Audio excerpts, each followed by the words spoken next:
So point of difference. Why is your company or product unique? I would even go so far as to say it doesn't have to be unique. Okay? Different and special, yes, but you can't always be unique. Sometimes what happens is people try to make their unmet need unique or their competitive set unique. No, it's fine. There's basic human nature involved in the unmet need. Okay? It doesn't have to be unique. It shouldn't be unique. But competitive set should be different and special. This is where your difference, your specialness, your point of difference comes out. Okay? It's here. It's not in the rest. Everything else in the positioning statement, it's more general. Okay? This is very specific to you. What is that, if you're a passionate visionary founder, what is that unmet need that you saw? And what is, if you figured out a way to solve it better, different, faster, that's this.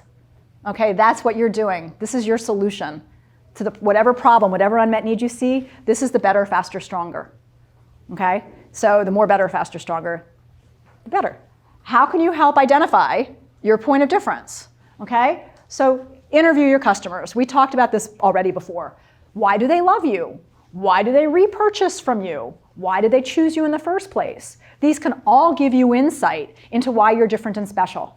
Even, I'm working with a company now that's 60 years old. I'm going to talk to their customers, the customers who have been with them for 30, 40 years. It's not like competitors don't meet with them all the time trying to get them to switch. So I want to understand, why don't you switch? You know, what is it about my client that even though when you're bombarded with competitors who want you to who want to have your business, why don't you switch? So that will help me. Normally what happens is customers who are newer can remember why they hired you. Customers who have been with you for a long time can't, but they can talk to you about why they stay with you. So these are all things you can do. Interview your customers. List all the features and benefits of your products. Okay, just list everything good about you. Just list it all. Okay, and this is kind of where reasons to believe and point of difference kind of blur a little bit. These days, when I'm working with clients in the positioning session, I often start with just, let's list everything that's good about you. Okay, start there, and again, flip charts. List everything that's good about you, everything about your product that's interesting. Even if it's not, remember, it doesn't have to be different and special at this point. Just list everything that's good, and we'll sort through it. Where are you investing your limited resources? And you guys especially, you have very limited resources. Where are you putting your money? You know, with Kids Science Lab, they put a lot of time into recruiting and hiring. A lot of time into recruiting and hiring. With Allen Brothers Steaks, they have a whole, their main business is wholesale to restaurants. Their food safety program goes way ahead of what the FDA requires. They put a ton of money into that, okay? So that's what they tout, food safety. So that sometimes can be a clue for you, especially as you guys are starting out. Where are you dedicating most of your resources? That's probably, you're doing it because you feel that's really important, and you feel like it's really important because for some reason it's the foundation of your business or how you want to go to market.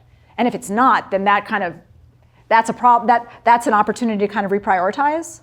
But looking at where you're focusing most of your team's energy or most of your energy can help you understand, what do you think, even subconsciously, where are you kind of orienting to leverage different and special? Think backwards sometimes. This is a fun one. What could go horribly wrong? If someone buys a competitor or makes a bad buying decision, what could go horribly wrong? Your clothes don't get clean, right, if you buy the bad laundry detergent. Or your flight gets canceled. You know, or your toner cartridge explodes in your copier, and then you have to buy an entirely new copier.